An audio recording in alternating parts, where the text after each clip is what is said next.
No surprise here that the three teens involved in the attempted murder of a middle schooler in Maryland are being charged as adults, and they rightly should be. Three teenagers accused in a frightening attack aboard a Prince George's County school bus are now officially charged as adults. Prosecutors say the gunman, 15-year-old Caden Holland, whom you see right there, tried to shoot a student, but the gun misfired.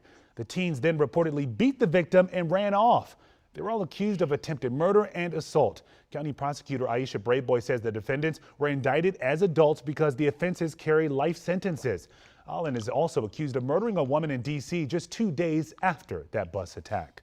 And while Prince George's County prosecutors pursue adult charges against those teens, we wanted to take a look at the approach to juvenile crime here in D.C. D.C. police reports young people make up 59% of recent carjacking arrests. Doya Gonzalez sat down with D.C.'s Attorney General to find out what accountability actually looks like.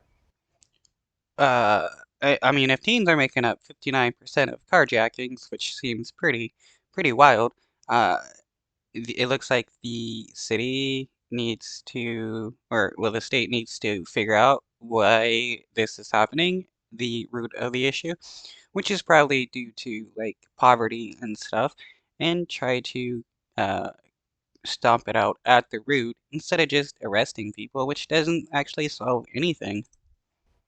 When a young person is arrested for a crime, their case is heard here at family court. But the Attorney General says the legal system isn't always the answer.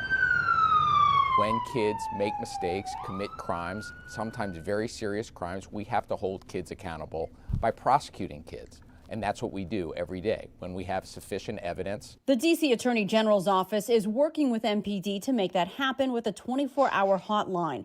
Detectives call prosecutors to make sure they collect enough evidence that can be used in court. Oftentimes, we ask the court to detain young people because we think it's in their interest and the interest of the public to do that. Sometimes kids need to be sat down. But we can't share the specifics of the case because it's not lawful to do so. While their crimes impact the community the same, Attorney General Brian Schwab says there is a difference between the juvenile justice system and the adult system. And one of the ways we commit to kids in a little bit of a different way than we commit to adults is we are committed to protecting the public safety and engaging in an effort to rehabilitate. That's where diversion programs like the... Well, I mean, that should be the same no matter what, adults, teens, kids. Uh, it should, prison or jail should be about rehabilitation, not just, imprisoning people.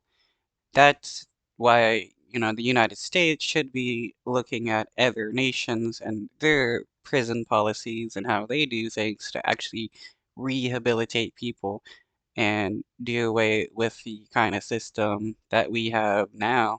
The alternative to court experience comes in. ACE is offered to low-level offenders who get monitoring and family support. Our system has repeatedly failed them long before they show up in the criminal justice system. So of course parents and families play a role. Our support of parents and families is critical, and holding parents and families accountable as well. What worries the AG the most? That offenders are getting younger and the crimes more serious.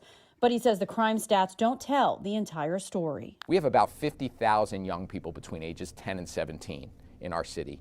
Less than 500 are justice system involved. That's less than 1% of the children in our city.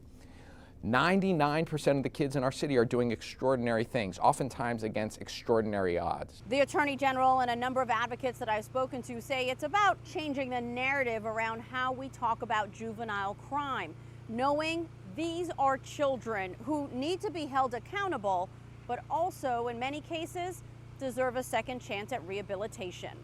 Outside of family